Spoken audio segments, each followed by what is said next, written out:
Top Trend TV.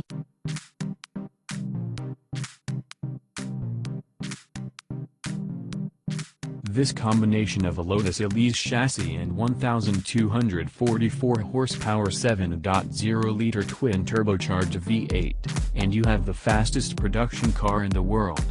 Depending on your definition of fastest in production car, that is.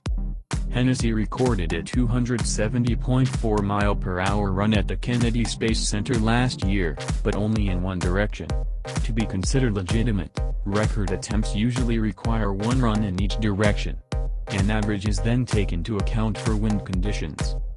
Because of its hand-built nature, there's also some debate about whether the Venom GT qualifies as a production car.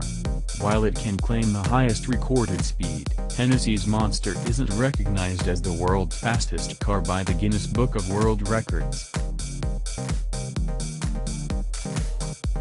The Bugatti Veyron was a monumental feat of engineering, a supercar whose performance was so marvelous, Top Gear presenter James May compared it to the automobile equivalent of the Concorde. After 10 years of production, the Volkswagen Group has unveiled the Veyron's successor, the Bugatti Chiron. Named for a famous centaur in Greek mythology, the Chiron is intended to improve upon the Veyron in every way.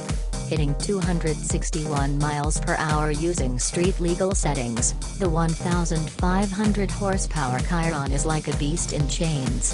On the racetrack, Bugatti aims to break those chains as well as the current speed record, 271 miles/hour, held by the Hennessy Venom GT. For now, its top speed remains a mystery to the public. Although the Chiron is built like a race car, one needn't be a professional to operate it. The car is engineered to automatically adjust its machinery as the speed increases or decreases, ensuring optimal performance. The Chiron is not a mere speedster, but a comprehensive luxury vehicle as well. Beyond a beautiful leather interior, the car also sports a decadent sound system, with a diamond diaphragm inside each speaker. The dashboard features high-resolution digital displays that will adjust as the car's speed changes, showing only crucial information at higher speeds. The Chiron looks to be a king among supercars, which is fitting, as kings will be among the few to obtain one. Only 500 will be released for the first generation, and they cost a staggering $2.6 million.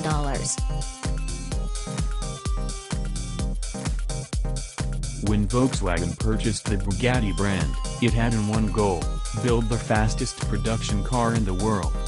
The original Veyron achieved that goal, and with a price tag of $1.7 million and a quad-turbocharged W16 engine producing 1,000 horsepower, it also boasted the most superlatives of any production car. Yet the Veyron was soon dethroned by the SSC Ultimate Aero, so Bugatti came back with the Veyron Supersport. This Veyron Plus has 1,200 horsepower, and numerous aerodynamic changes meant to help gain a few extra miles/hour. With a top speed of 268 miles/hour recorded at Volkswagen's Arellesen test track, the Veyron Supersport is still recognized as the world's fastest production car by Guinness. The related Veyron Grand Sport Vitesse is also the world's fastest open-topped car, with a top speed of 254 miles/hour.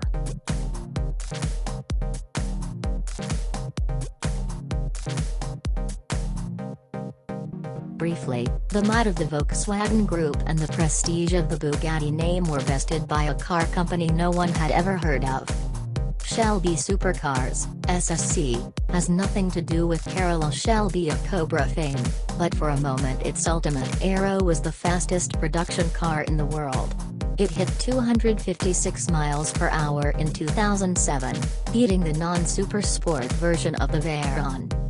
Helping it achieve that velocity is a 6.3-liter twin-turbocharged V8 with 1,287 horsepower. There are no electronic driver aids to help control that power either, creating a purer driving experience for those with talent, and a scenario for certain death for those without it.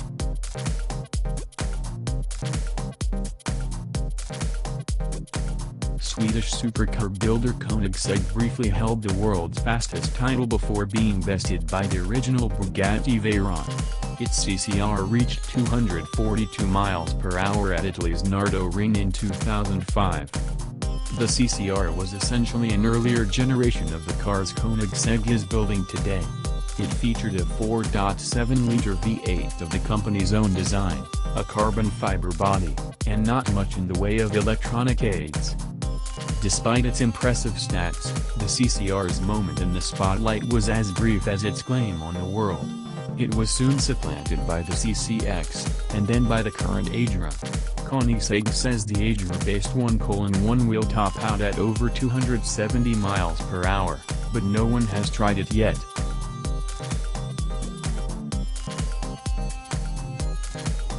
The F1 is more than just a former world's fastest car. With its carbon fiber body, gold-lined engine bay, 6.1-liter BMW M V12, and center driver's seat, it just might be the coolest car ever made. Years before it attempted to take on Ferrari and Porsche with the MP412C, McLaren was known only as a successful race team in Formula One and the defunct Can-Am series. Yet its first road car wasn't exactly an amateur effort. McLaren intended to make the F1 the ultimate road-going supercar, but its design was informed by the company's racing experience.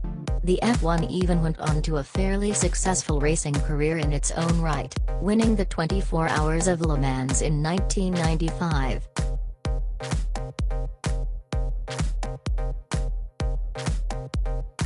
The 177 is the most extreme road-going Aston ever, and the fastest. It may share a front-engined layout with regular Astons, but the 177 is a completely different animal. Only 77 examples were made, and each sports a 7.30-liter V12 producing 750 horsepower. Like the chassis, it's based on an engine used in lesser Aston production models, but it's both lighter and more ferocious. Aside from its performance and jaw-dropping good looks, the most remarkable thing about the 177 may be that Aston was able to create a hypercar without making many compromises. While it matches race-inspired mid-engine designs for performance, the 177 still has the look and feel of something much more luxurious and well-rounded. It is, after all, the only front-engined car on this list. The 177 proves that incredibly fast cars don't have to focus solely on performance. Its character is almost as special as its 220 miles per hour top speed and limited production run.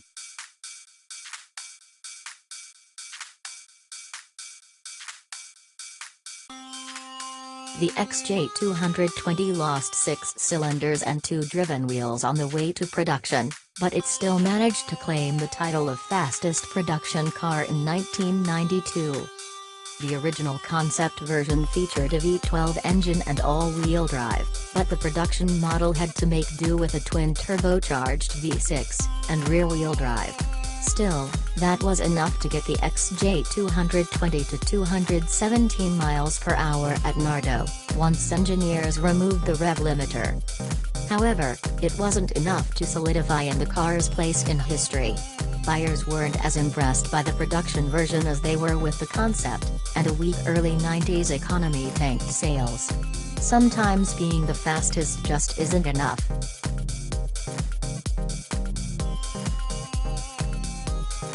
McLaren's successor to the F1 isn't as fast, but it's much more high-tech. Its 903 horsepower hybrid powertrain seamlessly blends electric and turbocharged V8 power, making the P1 one of the most capable performance cars ever made. During the car's press junket, McLaren said it emphasized the driving experience over outright top speed. Maybe the company didn't think it could compete with Bugatti, or maybe it just thought organ-shredding lateral grip was a better way to torture customers than stratospheric speed. With a claimed lap time of around 6 minutes, the P1 also excels at a performance metric that's almost become more important than top speed, the Nürburgring.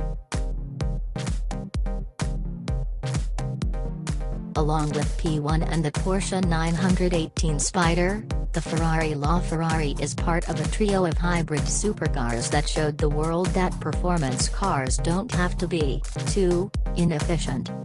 The Ferrari matches the McLaren for top speed and cleverness. Its 6.3-liter V12 is joined to a hybrid system modeled on the Kinetic Energy Recovery Systems (KERS) used in Ferrari's Formula One cars.